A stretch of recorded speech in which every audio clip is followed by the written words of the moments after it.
Halo, bersamamu Sistem Guru Markets. Mari kita mulai dengan ringkasan informasi tentang perusahaan. Jika perlu, Anda dapat menjeda video tersebut. Anda dapat mempelajari semua parameter perusahaan yang bersangkutan dengan lebih cermat. Kami akan mempertimbangkan kinerja korporasi saat ini Nvidia Corp, ticker NVDA.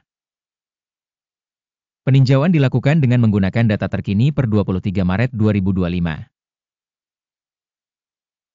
Berdasarkan klasifikasi guru, markets perusahaan Nvidia Corp termasuk dalam subkategori I.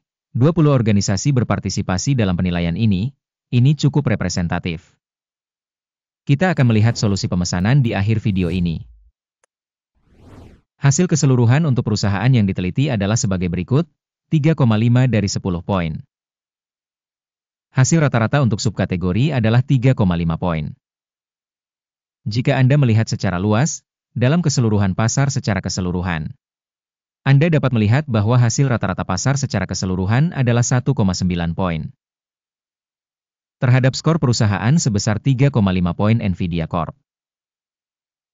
Membandingkan pergerakan harga saham suatu perusahaan Nvidia Corporation dan saham subkategori. Kita melihat bahwa selama 12 bulan saham perusahaan Nvidia Corp menunjukkan dinamika sebesar 31,7%. 31,3% menentang perubahan harga pada subkategori tersebut. Ini jelas tidak berarti apa-apa, tetapi fakta ini perlu diperhatikan. Kapitalisasi pasar perusahaan Nvidia Corp senilai $2.872,42 miliar. Dengan kapitalisasi pasar subkategori $2,899 miliar. Nvidia Corporation menyumbang 99,086% dan merupakan pemimpin utama subkategori tersebut. Kapitalisasi neraca perusahaan diperkirakan mencapai $78,34 miliar. Dengan kapitalisasi neraca subkategori $84 miliar. Nvidia Corporation menyumbang porsi sebesar 93,704%.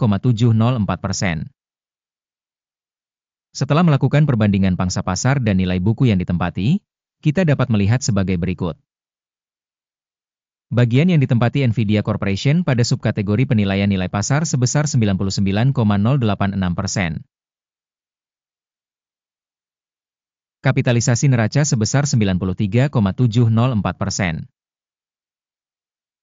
Yang 5% lebih kecil dari pangsa nilai pasar. Penilaian pangsa pasar dan kapitalisasi neraca perusahaan subkategori, buruk, -1 poin. Liabilitas keuangan perusahaan yang dianalisis berjumlah $10,186 miliar. Liabilitas keuangan terhadap nilai buku mewakili 13% ekuitas perusahaan. Skor untuk kewajiban keuangan perusahaan, baik, 1 poin. Rasio harga pasar terhadap pendapatan perusahaan adalah 39,4. Rata-rata pada subkategori adalah 40,7, 3% lebih rendah dibandingkan subkategori.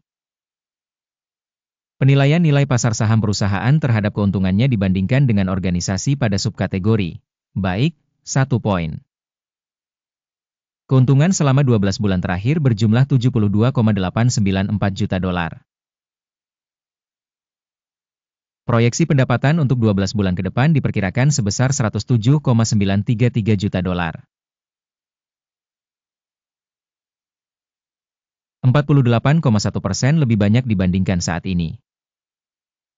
Penilaian prediksi indikator keuntungan masa depan dibandingkan dengan subkategori, baik, 0,5 poin. Keseimbangan harga terhadap pendapatan perusahaan adalah 22. Rata-rata untuk subkategori adalah 22 dan ini 0% lebih tinggi dibandingkan subkategori. Penilaian indikator nilai pasar terhadap pendapatannya dibandingkan dengan indikator perusahaan pada subkategori, lumayan, 0 poin. Pendapatan selama 12 bulan terakhir sebesar 130.520. Pendapatan masa depan untuk 12 bulan mendatang diperkirakan sementara sebesar $193,260 juta. yaitu 48% lebih banyak dibandingkan saat ini. Penilaian indikator proyeksi volume penjualan masa depan dibandingkan dengan indikator perusahaan dalam subkategori, baik, 0,5 poin.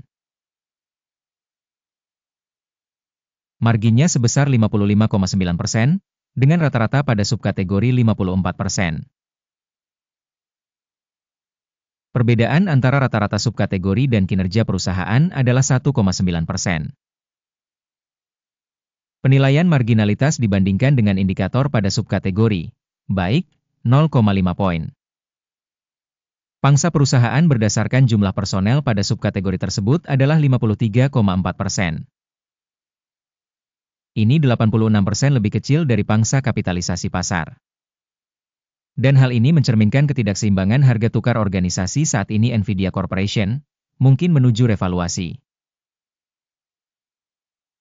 Jumlah modal pasar per karyawan perusahaan adalah $79.774.000. Dan untuk subkategori $42.992.000. Selisih rata-rata subkategori dengan kinerja perusahaan sebesar 85,6%. Penilaian besaran modal perusahaan per karyawan dibandingkan dengan indikator pada subkategori, lumayan, 0 poin. Jumlah keuntungan per individu karyawan adalah $2.024,400. Dengan rata-rata pada subkategori $1.056,800. Dan selisih rata-rata subkategori dengan indikator perusahaan adalah 92%. Penilaian laba per individu karyawan dibandingkan dengan indikator pada subkategori, baik, 0,5 poin. Pendapatan untuk setiap karyawan perusahaan adalah $3.625.000. Menurut subkategori $1.958.000. Perbedaan antara rata-rata subkategori dan kinerja perusahaan adalah 85%. Perkiraan bagi hasil per setiap karyawan perusahaan dibandingkan dengan indikator perusahaan pada subkategori, baik, 0,5 poin. Saham yang dijual setara dengan 1%, dengan rata-rata untuk subkategori 1,2%. Ini adalah penilaian terhadap kemungkinan risiko tekanan jangka pendek. Indikator RSI 14 menunjukkan tingkat 46% untuk perusahaan Nvidia Corporation. Untuk subkategori, tingkatnya sekitar 46%. Rata-rata, sekuritas dalam subkategori tersebut memiliki kuotasi yang sama dengan saham Nvidia Corp. Harga sebenarnya saham perusahaan tersebut adalah sekitar $118. Target harga konsensus untuk saham perusahaan adalah sekitar $173. Perbedaan antara perkiraan aktual dan perkiraan konsensus adalah sekitar 47%. Mari kita lihat tabel pesanan yang tersedia untuk Anda, linknya ada di komentar yang disematkan. Tabel pesanan berisi semua keputusan yang dibuat pada musim tertentu oleh sistem informasi dan referensi Guru Markets. Akses ke tabel pesanan gratis dan gratis, tautan di komentar yang disematkan. Berdasarkan hasil penilaian surat berharga Nvidia Corporation. Sistem informasi Guru Market suatu keputusan telah dibuat. Jangan membuka transaksi, karena video saat ini adalah ikhtisarnya. Terima kasih semua telah menonton sampai akhir dan menggunakan sistem informasi dan referensi dari Guru Markets. Kalian benar-benar penonton paling keren di seluruh dunia.